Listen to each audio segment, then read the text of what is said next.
So good afternoon everyone, and once again welcome back you all to the online classes. So now we are going to discuss the fifth unit of your SST part, that is India, and in that now we are going to discuss the first chapter, that is rights and duties.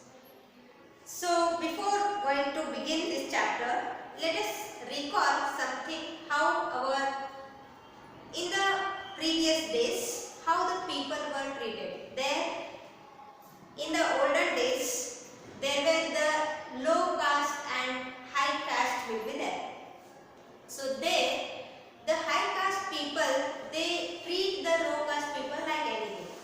So they don't have any rights to feel their expressions, or they are not having any right to get the education, and the category, the kind of people, they have to do the same occupation. If they are belongs to one category, then according to that some occupations were there, the fixed occupations for those caste and categories.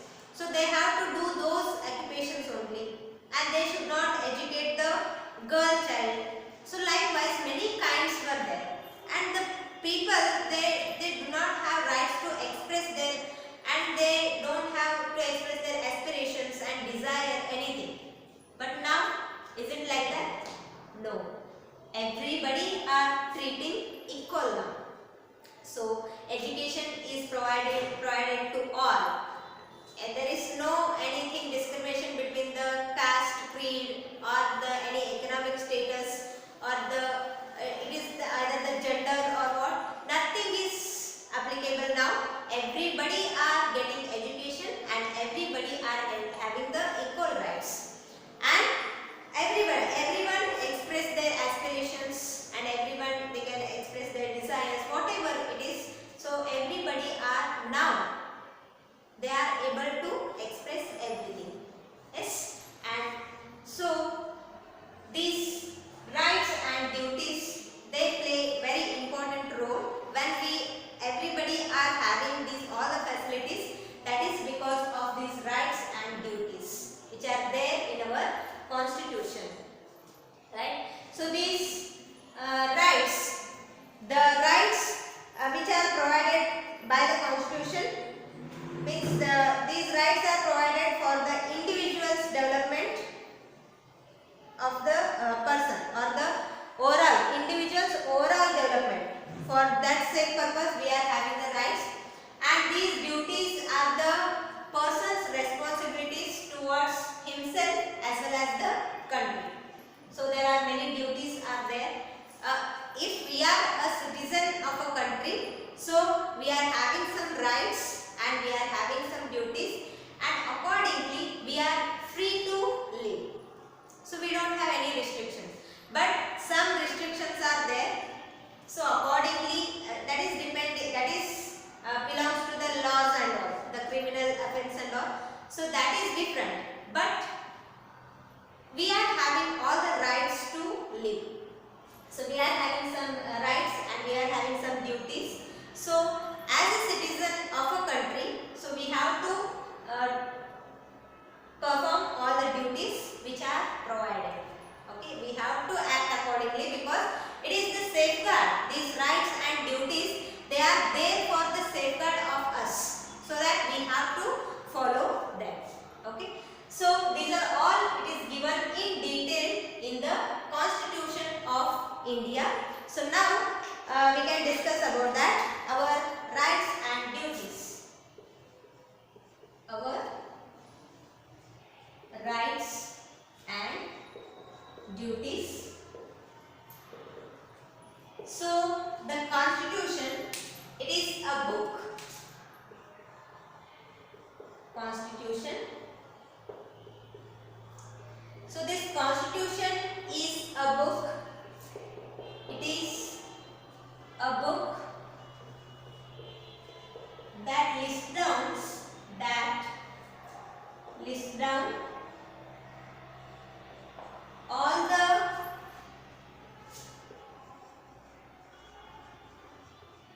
necessary laws, all the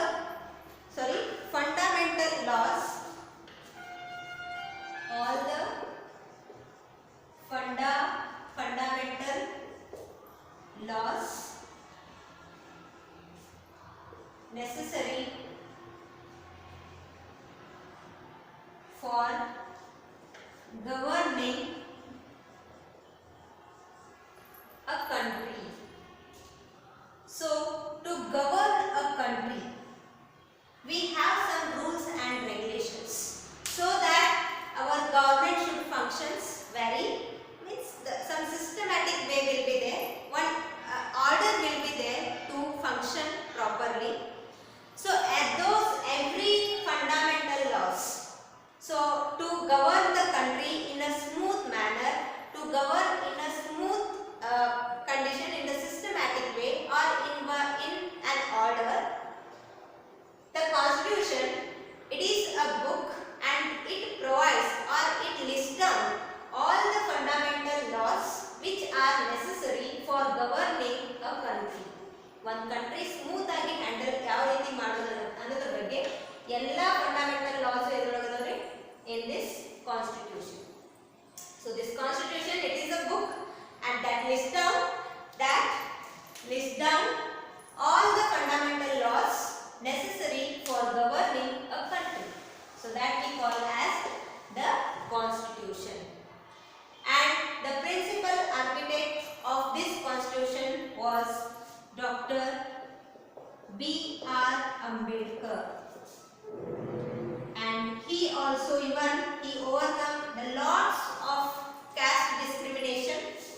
So many were opposed that the education for this, and with that all things he stood up and he was the principal architect of the constitution, and he was the politician and lawyer, and he was the first law minister. He was the independent India's first law minister is Dr. B.R. Ambedkar.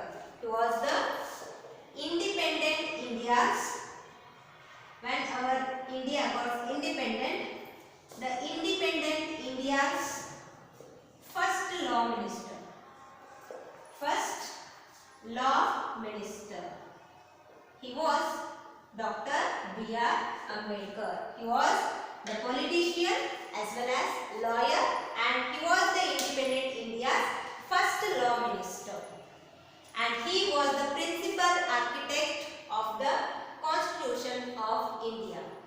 So here in this constitution, according to Indian Constitution, everybody are equal. So there is no we cannot differentiate for anyone, so that irrespective of caste, creed, economic status or gender, but everybody are having the equal rights. So everybody, either the gender is no matter, the creed, caste, the economic status, that everything, that nothing is matters. So if we are born in India, means we are the citizens of India and everybody are equal. So what are the rights and duties are there? It is equal for everyone, either it is a male or female or any caste, any creed, any economic status, either he is the rich or he is the poor. So these rights and duties are same for everyone. So this is what according to the constitution. And some of the facts about these constitutions are there here. So in this constitution it is given all the fundamental rights, and also the government have to function it, and the duty of the government is to facilitate all these to the citizens. And some of the facts about this constitution are given in your textbook. Now I will explain that, the facts about the constitution. So some facts about our Indian constitution.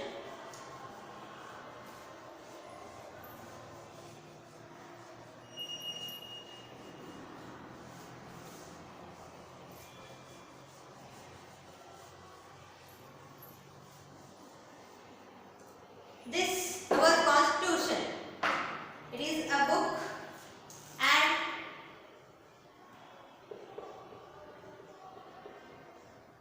it is handwritten in both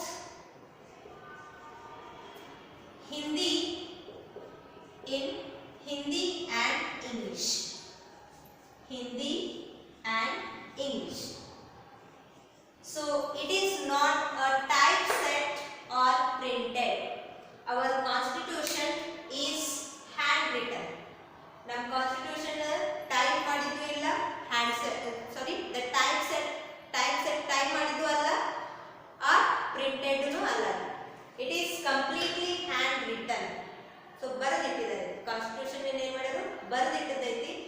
ಇದನ್ನ type ಮಾಡಿಲ್ಲ ಅಥವಾ print ತೆಗೆದಿತ್ತು ಅಲ್ಲ. It is completely hand return in both Hindi and English languages. And to frame this constitution, many good things are drafted from the other countries' constitution also. So they are likewise. So the people even we drafted many things, many best parts from the other constitutions. So for example, the liberty, equality and fraternity from the French we borrowed. Means when something is good in others constitution, so if by applying that to our constitution, if it's good, if it runs smoothly, then we can draft from the other constitutions. So likewise, this liberty and equality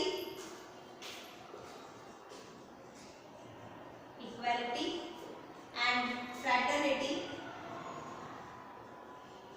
so these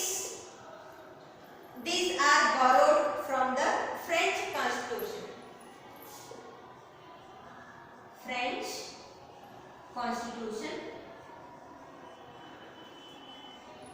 The liberty, equality and fraternity, so these are borrowed from the French constitution.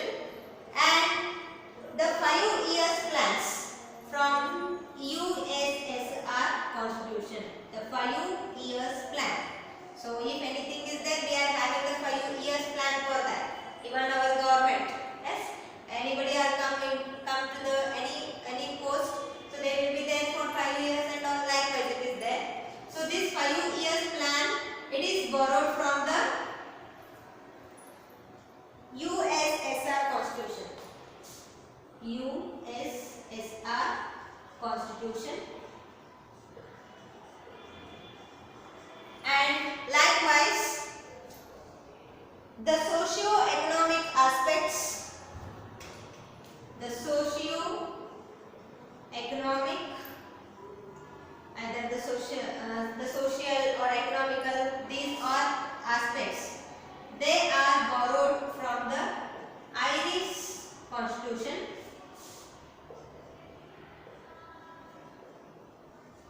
Yes.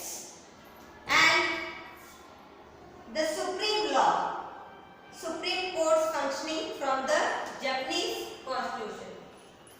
The Supreme Court's functions are there. So those Supreme Court functions, the functioning of Supreme Court, so they are borrowed from the Japanese constitution. So likewise, we borrow many things, many aspects from the other constitution of other countries. So liberty, equality and fraternity, those are borrowed from the French constitution, or they are drafted from the French constitution. And 5 years plan, that is borrowed from the USSR constitution. And socio-economic aspects, they are from the Irish constitution. And the Supreme Court functioning, what are the supreme laws and all are there, so they are borrowed from the Japanese constitution. So likewise, the many good aspects are drafted from the constitution of other countries, and we frame our constitution, right? So our constitution is handwritten. It is not a typeset or printed. It is completely handwritten in both Hindi and English languages, and we borrow many good aspects from different constitution of other countries, such as liberty, equality, fraternity from French constitution, 5 years plan from USSR constitution, socio-economic aspects from Irish constitution, and Supreme Court functioning from Japanese constitution. And it took the Constituent Assembly. For the Constituent Assembly, it took around 2 years, 11 months and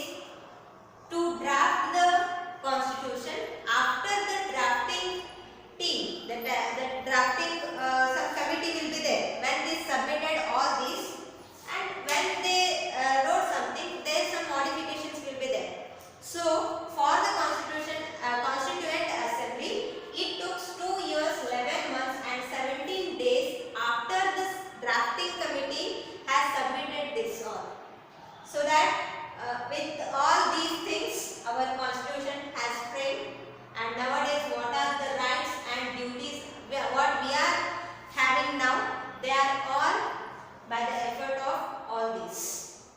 So this is our constitution. Okay. So one great thing we have to remember that our constitution is the most longest. It is the constitution what we are having. It is the world's longest and most detailed constitution we have. Yes, this is one the proud thing what we can say. So world's longest and more detailed constitution we have, so that we are all provided with all the rights and duties. Okay. And now we can discuss some of the facts about this constitution. So the rights, duties and responsibilities. Okay. The rights, duties and responsibilities are like hand in hand. So it is not the duty or right of anyone. So this will be depending on all. It will be going hand in hand. And this our rights and duties. This our constitution. The Constitution of India lays down. So in the Constitution of India,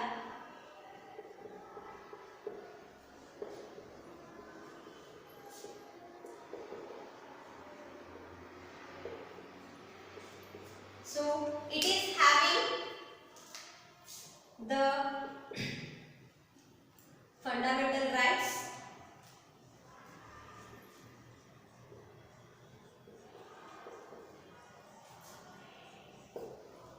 and the directive principles of state policy, directive principles of state policy,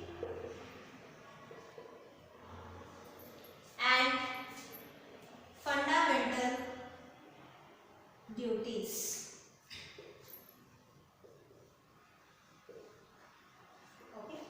So here the rights, duties and responsibilities of a citizen go hand in hand. One cannot exist without the other. So what we call the rights, the duties and these responsibilities what are there, they will go hand in hand, and we cannot able to imagine one, they are not, these cannot exist without anyone. Means if anything is not there here, either the duties or rights, so nothing can exist here.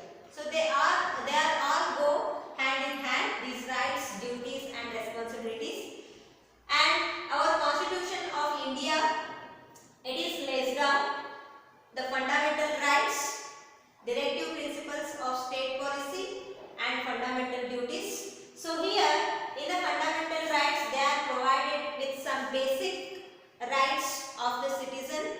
So these rights are same, equal for every citizen of India. There is no discrimination among any caste, creed or the economical status or the gender. There is nothing discrimination. So these rights are equal or the same for everyone, and also some of the functions of the directive principle of state policy, and also some fundamental duties are also given. So about this we can discuss in the later classes. Now I will show you an attached video with this, so that you can come to know how the constitution has framed. Now we can see that. Rights and duties. Society progresses only when all its members get a fair chance to develop their potential and explore their dreams and aspirations. And conditions necessary for an individual's overall development are called rights, which are provided by the Constitution of a country. So you can see the Constitution of India here, and the duties are a person's responsibility towards himself and others, towards the country. So duties are as important as rights, and must be carried out by virtue of being a citizen of a country.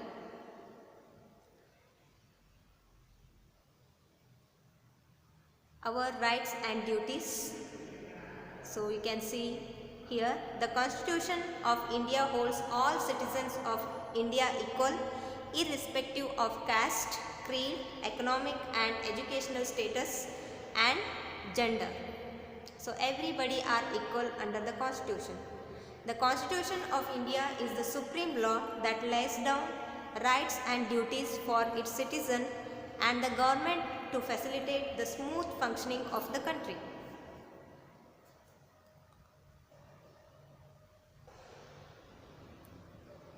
India has the world's longest and most detailed constitution. The Constitution is a book that lists down all the fundamental laws necessary for governing a country.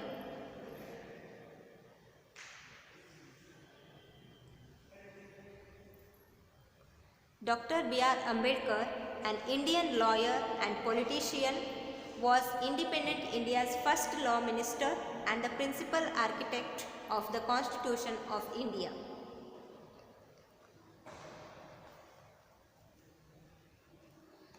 Rights, duties and responsibilities of a citizen go hand in hand.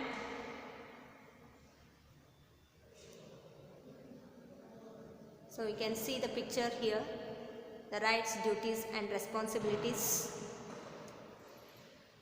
The Constitution of India lays down the fundamental rights, directive principles of state policy and the fundamental duties. So, I hope you have understood about the Constitution of India, and in the next class we can discuss about in detail about these fundamental rights, directive principle of state policy and the fundamental duties. So with this I will conclude my today's class. If you have any doubts you can contact me and clarify doubts. Thank you. Have a nice day.